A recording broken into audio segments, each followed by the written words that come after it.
understand why everybody is so anti-smoking. I don't understand why there have been literal government campaigns to get people to stop smoking, because cigarettes help people lose weight. So obviously they can't be all bad, right?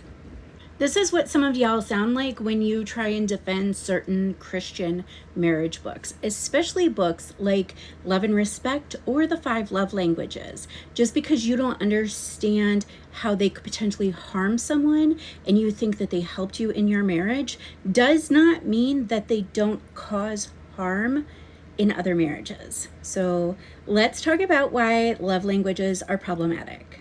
So let's talk about the fact that the love languages don't stand up to science.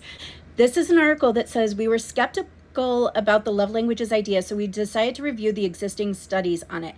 None of the 10 studies supported Chapman's claims. 10 scientific studies.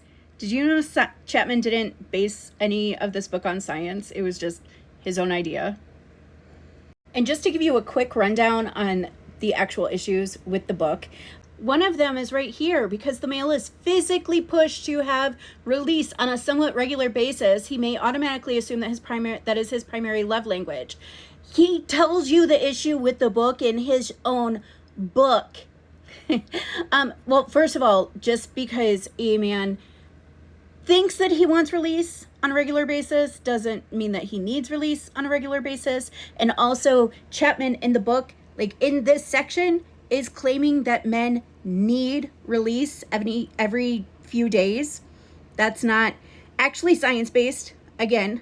And this is one of the major issues right here, is that the green screen was throwing me, is that men weaponize the book and say, well, my love language is physical touch, so I need to have sex with you so I can feel loved. And someone explain to me, please, why the majority of women with small children in the house will tell you that her love language is acts of service. Is it really acts of service, or is that she is so exhausted from carrying the mental and emotional labor of the entire household that somebody doing something without being asked feels like love? That's another problem. It's not looking at things like that. Just because something helped you with your marriage does not mean that it is healthy for all people.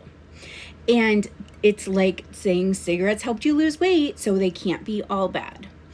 A broken clock is right twice a day. So just because you gain something helpful for it does not negate the harm that it causes. So let's do better.